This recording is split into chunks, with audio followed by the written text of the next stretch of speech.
माझ्या महाराष्ट्रातील बांधवांनो, भगिनींनो आणि मातांनो, नमस्कार. जय महाराष्ट्र.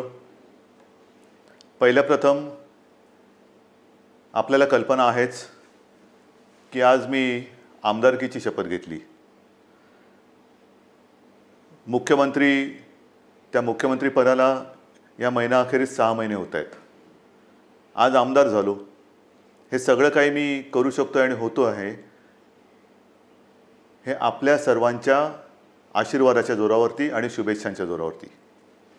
साहजिकच आहे, या निमित्ताने मला सर्व राजकीय पक्षांचे, महाविकास आघाडीतल्या सर्व नेत्यांचे, आमदारांचे आभार मानायचे आहेत. कारण एका अत्यंत कठीण अशा परिस्थितीत, म्हणजेच कोरोनाबरोबर चाललेल्या युद्धाच्या परिस्थितीमध्ये निवडणूक होऊ न देता हे सगळं काही बिनविरोधपणाने पार पाडायला सर्वांनी मदत केली. त्यांना सुद्धा मी सगळ्यांना धन्यवाद देतोय. आणि आता पुन्हा जे आपले गेले काही दिवस सुरू आहे त्या विषयावरती येतोच. 17 तारखेला पंतप्रधानांनी जो लॉकडाऊन जाहीर केला होता, दुसरा तिसरा, त्याची मुदत संपली आणि परत पुढचे 15 दिवस म्हणजे 31 मेपर्यंत संपूर्ण देश आणि साहजिकच आहे आपला महाराष्ट्रसुद्धा हा लॉकडाऊनमध्ये आहे. आता तुम्हाला कदाचित असं वाटायला लागलं असेल की मी आलो म्हणजे लॉकडाऊनच जाहीर करतोय. साहजिकच आहे, कोणालाही घरी विशेषतः कामाशिवाय डांबून ठेवणं किंवा बसवणं यासारखी मोठी शिक्षा असू शकत नाही.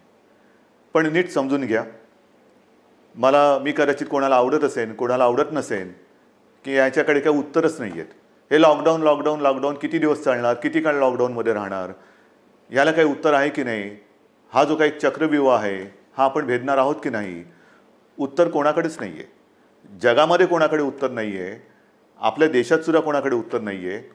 आणि हे आता सगळ्यांना माहिती झालेलं आहे की जेव्हा एखाद्या युद्धात, विशेषतः ह्या युद्धामध्ये, युद्ध हे नेहमी शस्त्रांनीच लढलं जातं. इकडे आपल्याकडे शस्त्र नाही आहे. एक फक्त अंतर ठेवणं, स्वतःची काळजी घेणं आणि युद्ध जिंकणं, म्हणजे फार विचित्र आहे असे युद्ध. एकतर्फी नक्कीच नाही आहे, कारण आपण पूर्ण ताकदीने युद्ध लढतो आहोत. पण लॉकडाऊन वाढवला का? काही अंशी बरोबर आहे, काही अंशी नक्कीच बरोबर आहे. आपल्याला सर्वांना कल्पना आहे की आजही देशात, विशेषतः महाराष्ट्रामध्ये रुग्णांची संख्या वाढते आहे. मुंबईमध्ये वाढते आहे, ठाणे परिसरात वाढते आहे, पुण्यामध्ये वाढते आहे, संभाजीनगरमध्ये आहे, नाशिकमध्ये, मालेगावमध्ये आहे. या ठिकाणी रुग्णांची संख्या वाढते आहे. आणि ही रुग्णांची वाढती संख्या बघितल्यानंतर साहजिकच आहे मनात प्रश्न निर्माण होऊ शकतो, मग आपण नेमकं करतो काय आहोत, आतापर्यंत आपण केलं काय. मी गेल्याही वेळेला आपल्याला सांगितलं होतं की एक गोष्ट नक्की, की जी काळजी आपण मार्चपासून घ्यायला लागलो, जवळपास आपण कर्फ्यू, संचारबंदीपर्यंत आलो होतो आणि त्याच्यानंतर देशभरात लॉकडाऊन जाहीर केला गेला. जर हे आपण केलं नसतं तर जो एक अंदाज आपल्या देशात, महाराष्ट्रात आणि मुंबईमध्ये किती आत्तापर्यंत रुग्ण झाले असते, किती आत्तापर्यंत त्याच्यात मृत्यू पावले असते, हा अंदाज नुसता बघितला तरी अंगावरती काटा उभा राहतो. आणि म्हणून मी मागेही आपल्याला म्हटलं होतं की अजूनही शृंखला आपण तोडली जरी नसली तरी एक गोष्ट नक्की, की त्याच्या वाढीवरती, गुणाकारावरती नियंत्रण आपण हे नक्की ठेवलेलं आहे. गतिरोधक म्हणून हा जो काही लॉकडाऊनचा काळ आहे त्याचा आपल्याला नक्की उपयोग झालेला आहे. मग आता किती काळ चालणार? नुसता लॉकडाऊनकडे बघून चालणार नाही आहे. रेड, ऑरेंज, ग्रीन, रेडमध्ये सुद्धा कंटेनमेंट एरिया, हे असे जे काही आपण विभाग केलेले आहेत. ग्रीन झोनमध्ये आपण हळूवारपणाने जवळपास सगळं काही उघडायला परवानगी दिलेली आहे, ती अजूनही देत आहोत. आणखीनही तिथले निर्बंध हे येत्या काही काळामध्ये आपण आणखीन शिथिल करतो आहोत. ऑरेंज झोनमध्ये सुद्धा ही शिथिलता आणलेली आहे. रेड झोनमध्ये विशेषतः कंटेनमेंट एरिया आहे, तिथे मात्र अजूनही आपल्याला शिथिलीकरण करणं हे परवडणार नाही, नक्कीच नाही आहे. उद्योगधंद्याच्या बाबतीत काय आहे, मी मुद्दामून आज आपल्यासमोर थोडेसे आकडेवारी सांगणार आहे. काय काय झालेलं आहे, किती काय केलेलं आहे. पहिल्या प्रथम आरोग्यविषयक काय झालेलं आहे, नंतर उद्योगधंद्याच्या बाबतीत काय करतो आहोत. उद्योगधंद्याच्या बाबतीमध्ये सुद्धा तुम्हाला मुद्दामून मला सांगायचं आहे की नुसतं लॉकडाऊन नाही वाढवत आहोत, आपल्याला ही तारेवरची कसरत करायची आहे आणि ती करतो आहोत. एका बाजूला सुरक्षित राहण्यासाठी लॉकडाऊन म्हणजे सगळं काही थोडक्यात बंद, आणि दुसऱ्या बाजूला हळुवारपणाने काही गोष्टी आपण उघडतो. आजपर्यंत राज्यामध्ये साधारणतः 50,000 उद्योग सुरू करायला आपण परवानगी दिलेली आहे. हा आजचा आकडा आहे. आणि ह्या 50,000 उद्योगामध्ये जवळपास साधारणतः 5-1 लाख मजूर हे काम करायला लागलेले आहेत. तसं बघितलं तर राज्यामध्ये 70,000 उद्योग सुरू करायला आपण परवानगी दिलेली आहेच, पण 50,000 उद्योग हे प्रत्यक्ष सुरू झालेले आहेत. आपल्याला कदाचित हा जो काय एक रेड झोनमधला बेल्ट आहे, म्हणजे मुंबई, पुणा आणि त्याच्या आजूबाजूचा परिसर, इथे जे आपण राहतो आहोत, किंबहुना उदाहरणतः संभाजीनगर असेल, ज्या महापालिका आहेत त्यांच्या परिसरामध्ये आपण हे निर्बंध जरा कडक ठेवलेले आहेत, म्हणून आपल्याला ते जाणवत नाही आहे. पण ह्या विभागामध्ये आपण उद्योगधंद्यांना परवानगी दिलेली आहेच, नक्की दिलेली आहे. हे करताना खास करून मला उद्योगांसाठी काही गोष्टी जाहीर करायच्या आहेत. कारण सगळीकडे आता एक ठप्प, म्हणजे ज्याला आपण म्हणतो ना, पॉजचं बटन दाबलं गेले, जगच असं पॉज झालेलं आहे. सगळं ठप्प, काहीच होत नाही आहे, इकडची गाडी तिकडे होत नाही आहे. असं वातावरण असताना उद्या जे काय आपल्याला एक भरारी घ्यायची आहे, नक्की घ्यायची भरारी घेणारच, कोणत्याही परिस्थितीत घेणार. तिकडे अजिबात मागे पुढे बघणार नाही. खरं म्हटलं तर आपल्या सरकारला आता 6 महिने होत आहेत. नवीन सरकार असताना नवीन स्वप्न आहेत आपली. आपण एक अर्थसंकल्प जाहीर केला काय, त्याच्यात नवीन गोष्टी जाहीर केल्या काय, आणि त्या अंमलबजावणीला सुरुवात करण्याच्या आधीच आपल्याला या संकटाला सामोरं जावं लागतं. ह्या ज्या काही सगळ्या आपल्या योजना आहेत, या योजना कोणत्याही परिस्थितीत आपण अंमलात आणणार म्हणजे आणणारच. त्या एका हिमतीने आपण पुढे जातो आहोत. परंतु नवीन उद्योग येण्यासाठी एक वेगळी स्पर्धा आहे. कोण काय करते, कोण काय आणखीन सुविधा देते. महाराष्ट्रापुरतं बोलायचं झालं तर आज आपण महाराष्ट्रामध्ये जवळपास 40,000 एकरपेक्षा जास्त जमीन ही नवीन उद्योगधंद्यासाठी राखून ठेवत आहोत. 40,000 एकरपेक्षा जास्त. त्याचप्रमाणे नवीन उद्योजक जे येणार आहेत, नवीन उद्योग जे परदेशातून येतील, किंवा आपले काही उद्योजक आपले नवीन लोक काही नवीन उद्योग सुरू करू इच्छित असतील, ग्रीन इंडस्ट्रीज ज्याला आपण म्हणतो, म्हणजे प्रदूषण न करणाऱ्या इंडस्ट्रीज किंवा उद्योग, त्यांच्यासाठी सुरू करताना कोणत्याही अटीतटी त्यांना आपण ठेवणार नाही. परवानगीशिवाय तुम्ही उद्योग सुरू करा, फक्त अट एक, प्रदूषण करायचं नाही, अजिबात करायचं नाही. प्रदूषण करू नका, चला उद्योग सुरू करा, या आम्हाला पाहिजे. महाराष्ट्र तुमची वाट बघतोय. महाराष्ट्र हा नेहमी एक उद्योगशील आहे, सुधारणावादी आहे. म्हणून आपण नवीन जे उद्योजक येत आहेत त्यांच्यासाठी या अटीतटीचा सामना त्यांना करायला लागणार नाही, असं धोरण आपण बनवलेलं आहे. या नवीन उद्योजकांनो, या महाराष्ट्रामध्ये या. त्याचबरोबरीने साधारणतः पुढचे काही दिवस, म्हणजे असं म्हणतात की ह्या कोरोनानंतर जग बदललं जाणार आहे, नक्कीच बदललं जाईल. कदाचित हे नवीन उद्योजक येणार असतील, ते म्हणतील आम्ही येऊ इच्छितो, पण आम्हाला तुमच्याकडे जमीन विकत घ्यायला आत्ता आम्हाला परवडणार नाही. ठीक आहे, तुम्ही या, भाडेतत्वावरती जमीन तुम्हाला देतो, भाडेतत्वावरती जमीन देतो. या, तुम्हाला मूलभूत सुविधा असतील त्या तुम्हाला देतो, अटीतटीचा सामना तुम्हाला करावा लागणार नाही. पण या राज्यामध्ये नवीन उद्योग पर्व आपण सुरू करू. आणि त्याचबरोबरीने मला एक सांगायचं आहे की आत्तापर्यंत जिथे हे उद्योग आपण सुरू केलेत, आणि असं काही नाही आहे की रेड झोन म्हटल्यानंतर आता आयुष्य आपलं रेड झोनमध्ये जाणार आहे. नाही, आपल्यासमोर 2 मोठी आव्हानं आहेत, नक्कीच आहेत. एक म्हणजे जिथे या कोरोनाचा प्रादुर्भाव नाही असा ग्रीन झोन, तो ग्रीन झोन हा आपल्याला कोरोना विरहित ठेवायचा आहे. हे मोठं आव्हान आहे. तिकडे एकसुद्धा रुग्ण ग्रीन झोनमध्ये आपल्याला आता येऊ द्यायचं नाही, किंबहुना नवीन केस तिकडे आता आपल्याला तयार आपण काय असं घर बसल्या कोविड तयार करत नाही, पण होऊ द्यायची नाही आहे. त्याच्यामुळे ग्रीन झोन हा ग्रीन झोन म्हणून मेंटेन करणं, आणि रेड झोन जो आहे तो रेड झोन हा लवकरात लवकर ग्रीन झोनमध्ये त्याचं रूपांतर करणं. म्हणजे रेड झोनसुद्धा आपल्याला हळूहळू हा ग्रीन झोनमध्ये आणायचा आहे. आणि म्हणून जिथे जिथे ग्रीन झोनमध्ये आपण उद्योगधंद्यांना परवानगी दिलेली आहे, अनेक ठिकाणी आपण बघतो आहोत की कामगारांची आता उणीव आहे. कामगार हे बरेचसे परराज्यातले निघून गेलेले आहेत. मला खास करून माझ्या महाराष्ट्राच्या भूमिपुत्रांना सांगायचं आहे, जसं आजपर्यंत तुम्ही महाराष्ट्रासाठी, महाराष्ट्र सुरक्षित ठेवण्यासाठी सरकारचं ऐकलत, घरामध्ये राहा, सुरक्षित राहा, ही एक आपली त्याच्यातले एक घोषवाक्य होतं. आतापर्यंत तुम्ही घरात बसलात आणि महाराष्ट्र वाचवलात. आता जिथे जिथे ग्रीन झोन आहे तुम्ही एका आत्मनिश्चयाने बाहेर पडलं पाहिजे की मी माझा महाराष्ट्र पुन्हा एकदा उभा करणार. मी जसा महाराष्ट्र वाचवलेला आहे, मी म्हणजे तुम्ही, मी एकटा नाही, तुम्ही. महाराष्ट्र आजपर्यंत आम्ही सुरक्षित ठेवला. या कोविडच्या प्रादुर्भावापासून हा जो ग्रीन झोन आहे तो सुरक्षित ठेवला. आता या ग्रीन झोनमध्ये जे उद्योग सुरू झालेले आहेत त्या उद्योगांना जर मनुष्यबळ कमी पडत असेल तर माझा महाराष्ट्र हा अगदी मोदीजींच्या भाषेत आत्मनिर्भर करण्यासाठी मी स्वतःहून आता पुढे येत आहे. या पुढे या.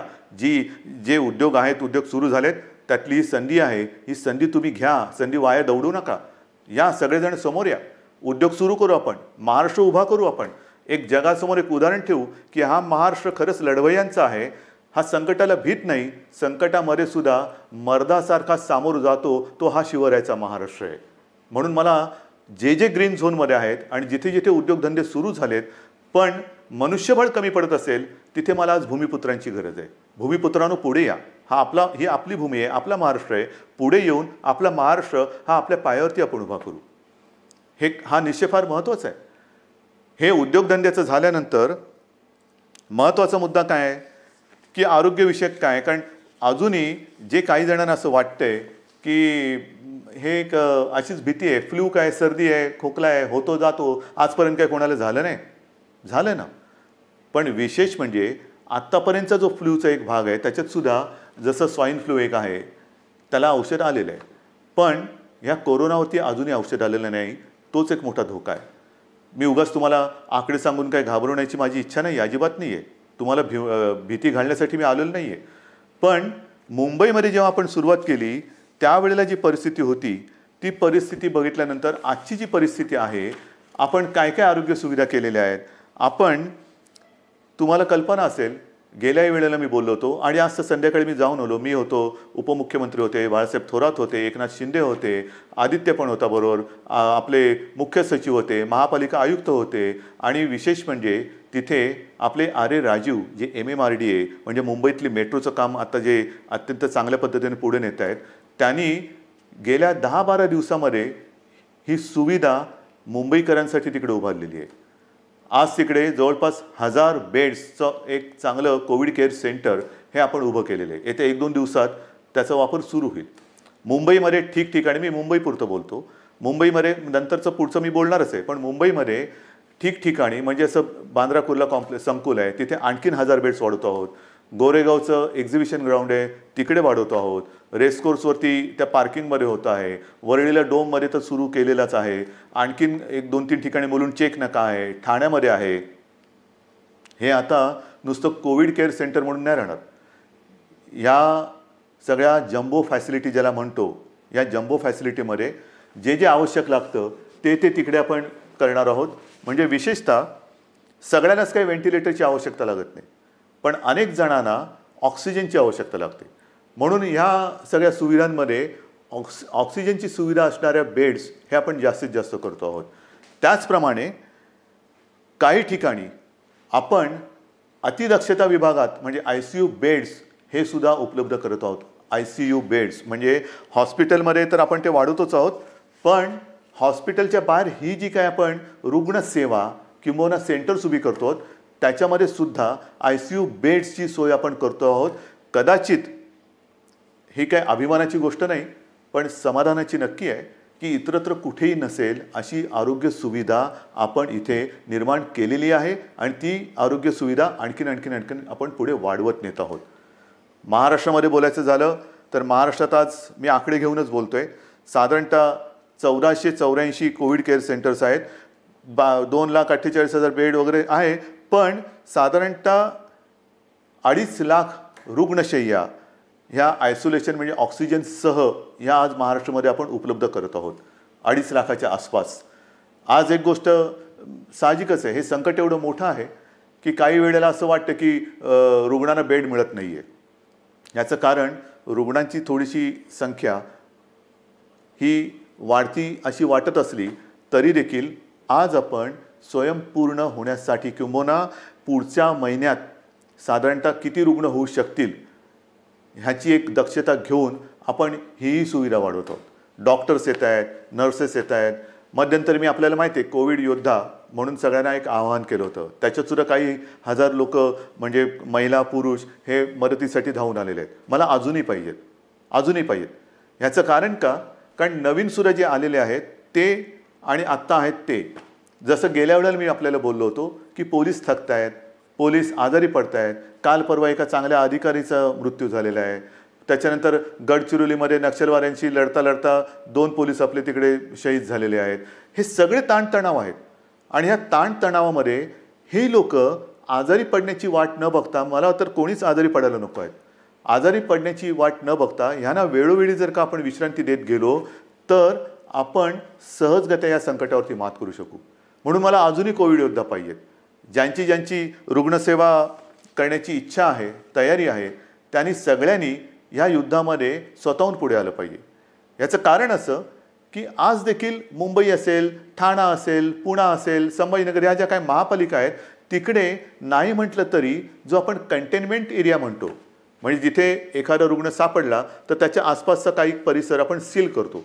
मग एक आपण साधारणतः शोध घेतो की याच्या अतिशय निकटच्या संपर्कात कोण आलेले आहेत, मग त्यांची चाचणी घेतो आणि त्याच्यानंतर आपण मग त्यांना क्वारंटाईनमध्ये किंवा लक्षणं जर असतील किंवा लक्षणं नसतील मग टेस्ट घेऊन त्यांना आपण आयसोलेशनमध्ये ठेवतो. किंबहुना जर लक्षणं असतील तर त्यांच्यावरती उपचार सुरू करतो. एका गोष्टीचं मला एक मुद्दामून तुम्हाला मला आकडा द्यायचा आहे की आज आपण एक आकडा बघत असतो की महाराष्ट्रामध्ये किती रुग्ण आहेत, मुंबईमध्ये किती रुग्ण आहेत. महाराष्ट्राचा आकडा तुम्हाला माहिती आहे, मुंबईचाही तुम्हाला माहिती आहे, पण ह्याच्यामध्ये रोजचा वाढणारा आकडा आपण बघतो आहोत. त्यातून बरे होऊन घरी जाणारा आकडा आपल्या लक्षात येत नाही आहे. म्हणजे साधी गोष्ट आहे, जर का मुंबईपुरतं बोलायचं झालं तर साधारणतः मुंबईमध्ये आज 19,967 रुग्ण पॉझिटिव्ह आहेत. पण हा 19,500चा जो काय आकडा आहे त्याच्यामधले साधारणतः 5,000 रुग्ण हे बरे होऊन घरी पण गेलेले आहेत. म्हणजे 19,000 वजा 5,000 झाले. दुर्दैवाने काही मृत्युमुखी पडलेले आहेत. याचा अर्थ असा की लवकर जर का आले आणि व्यवस्थित त्यांच्यावरती उपचार केला गेला तर बरे होऊन घरी जाणारे रुग्णसुद्धा आहेत. काही रुग्ण तर मी मागेही आपल्याला बोललो होतो की 80% आसपास रुग्ण हे असेही आहेत की ज्यांच्या टेस्ट पॉझिटिव्ह येतात पण त्यांना कोणतीही लक्षणे दिसत नाहीत. असे रुग्णसुद्धा आहेत. तर ह्या सगळ्या गोष्टीचा विचार करून आपण आरोग्य सुविधा वाढवतो आहोत, ॲम्ब्युलन्सेस वाढवतो आहोत. संपूर्ण महाराष्ट्रभर जिथे जिथे आवश्यकता आहे तिथे तिथे आपण ह्या आरोग्याच्या सुविधा वाढवत आहोत. आणि एका बाजूला या आरोग्य सुविधा वाढवत असताना उद्योगधंद्यांच्या बाबतीत सुद्धा मी सांगितलं की 50,000च्या वरती उद्योगधंदे सुरू झालेले आहेत. म्हणजे असं काही नाही की सगळं काही ठप्प होऊन बसलेलं आहे. जे अनेक जण मला विचारतात की काय हो महेर, तुम्ही लॉकडाऊन उठवत नाही, किती काळ असं बसायचं. मगाशी मी तुमच्याशी बोलत होतो, ह्याच्यात काय आहे, नुसतं सर्दी खोकला ताप तर येईल, आणखीन काय होईल, फ्लू काय कोणाला होत नाही, असं नाही आहे. जे गांभीर्य आहे ते या गोष्टीचं हेच आहे की जे गंभीरपणाने आजारी पडतात त्यांच्यावरती इलाज नाही आहे. आणि एक क्षण असा धरून चाला की आपण लॉकडाऊन उठवून टाकतो लॉकडाऊन आजपासून. या सगळेजण इकडे तिकडे ये जा करा, काही करा. ही साथ जर का पसरली तर इतर देशामध्ये काय काय होते, ब्राझीलमध्ये काय झालं, ब्रिटनमध्ये काय झालं, अमेरिकेत काय चाललेलं आहे, इटलीमध्ये काय चाललेलं आहे, काय झालेलं आहे. मला हे कोणत्याही परिस्थितीत महाराष्ट्रात होऊ द्यायचं नाही आणि मी होऊ देणार नाही, अजिबात होऊ देणार नाही. मी टीकेचा धनी होईन. मी तुम्हाला मागेही बोललेलं आहे, महाराष्ट्रासाठी वाईटपणा घ्यायला माझी तयारी आहे, पण जे जे मला पटतं ते महाराष्ट्राच्या हिताचं मी करणार म्हणजे करणारच. आणि म्हणून जो रेड झोन आहे तिकडे मी अजूनही उद्योगधंदे पूर्णपणे उघडायला का देत नाही आहे की क्षणभर धरून असं धरून चाला की उद्योगधंदे उघडले आणि ही साथ त्यांच्यात घुसली. आजच मजूर आपापल्या घरी निघून गेलेले आहेत. म्हणजे उद्योगधंदे सुरू होतील आणि त्या मजुरांमध्येही साथ जर घुसली तर काही तर जीवानिशी जातीलच, आजारी तर पडतीलच. आणि मग त्यावेळेचा अघोषित जो लॉकडाऊन असेल तो किती काळ चालेल त्याचं उत्तर आपल्याकडे कोणाकडे नसेल. मग त्या लॉकडाऊनची वाट बघायची का आत्ता जे काही आपण हे संकट नाही म्हटलं तरी त्याचा वेग मंदावून रोखून ठेवतो आहोत, त्याचा पूर्ण अंदाज घेऊन हळूहळू टप्प्याटप्प्याने एक एक गोष्टी उघडत जायचं, हा विचार आपण करायला पाहिजे आणि तो आपण करतो आहोत. आणि तो जर का आपण करत नसतो तर तुम्ही एवढे सगळे जण या सरकारच्या सोबत राहिल्याच नसतात. इतर राज्यांमध्ये जाणारे जे मजूर आहेत त्या सगळ्या मजुरांची आजपर्यंत आपण अगदी व्यवस्थित काळजी घेत होतो आणि घेतली.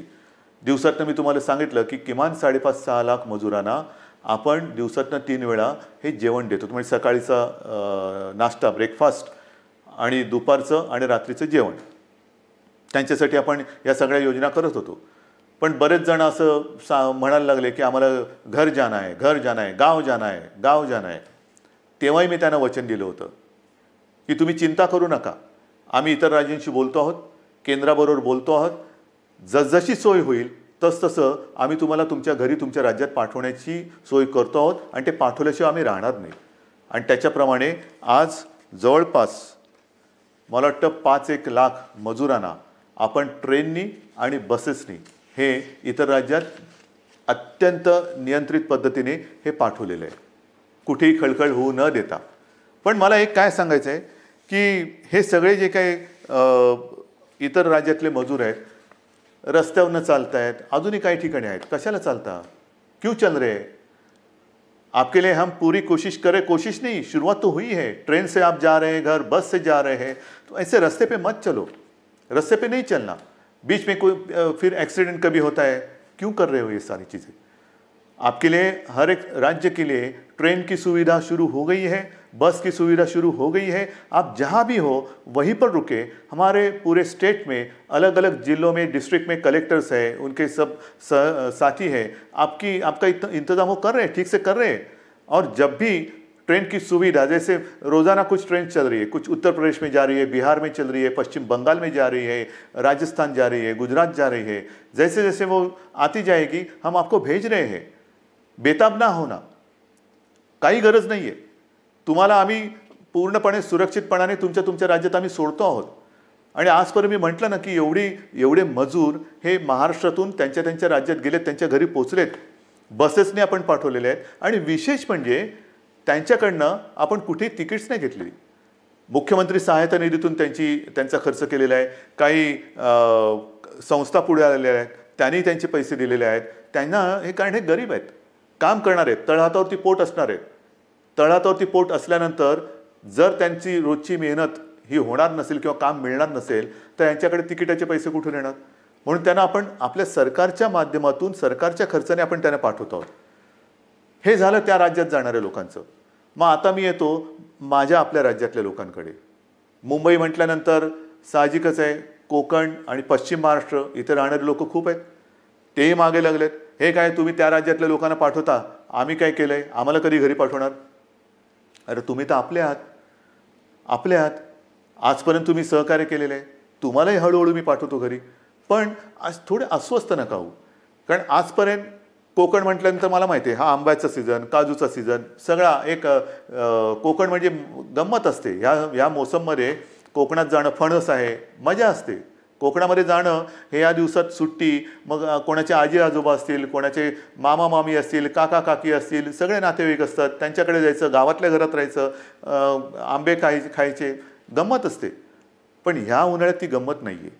मी आपल्याला सगळ्यांना मुद्दामून एक विनंती करतो की कृपा करून आपण तरी रस्त्यावरनं किंवा इकडून तिकडून असे जाऊ नका. कारण मुंबईमध्ये आपण काळजी घेतो आहोत, प्रत्येक जिल्ह्यात आपण काळजी घेतो आहोत, पण प्रत्येक जिल्ह्यात आरोग्य सुविधा ज्या आहेत त्यांची एकूण जर का मर्यादा बघितली आणि काही जिल्हे हे कोविड मुक्त आहेत, आजसुद्धा तिकडे प्रादुर्भाव झालेला नाही, ते आपल्याला तसेच ठेवायचे आहेत.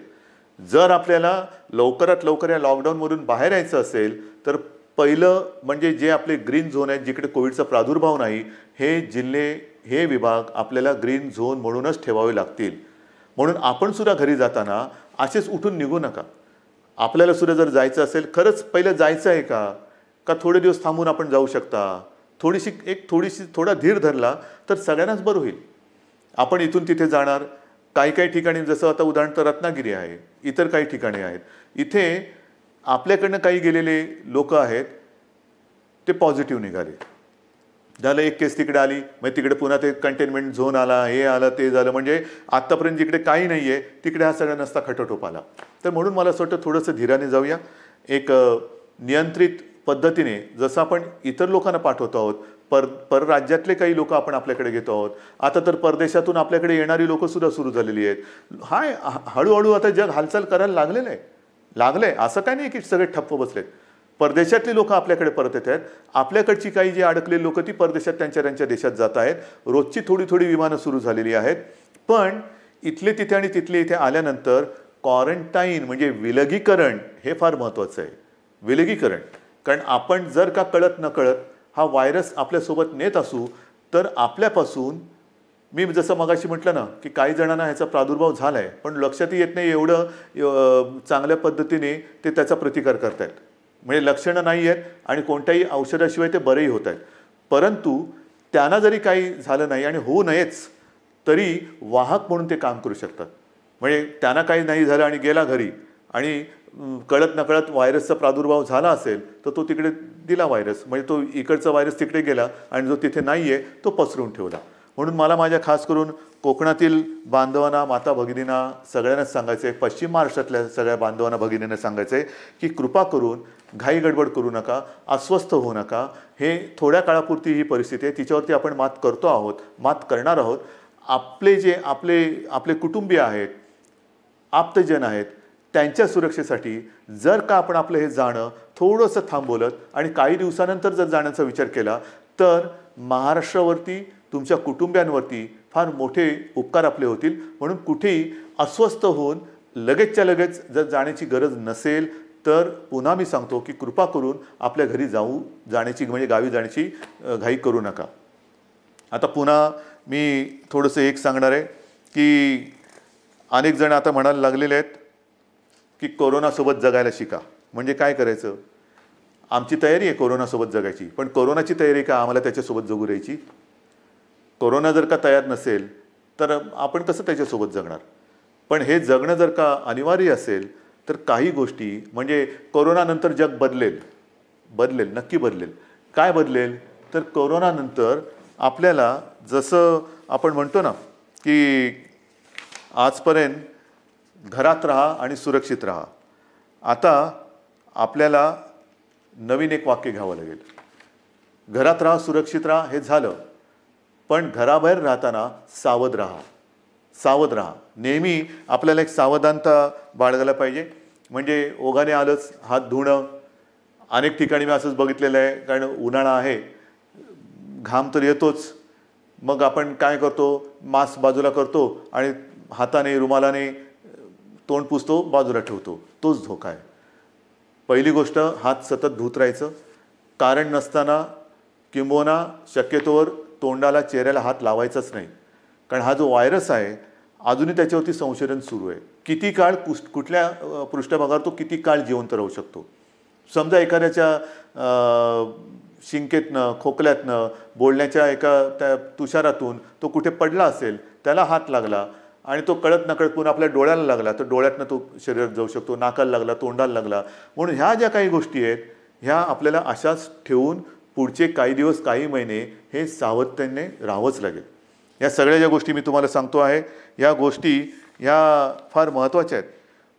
इतके दिवस तुम्ही जी शिस्त पाळली ती शिस्त मला थोडी जास्त पाहिजे, कडक पाहिजे. कारण आज देखील जो कंटेनमेंट एरिया आहे किंवा रेड झोन आहे, कारण नसताना लोक बाहेर पडत आहेत. नका पडू.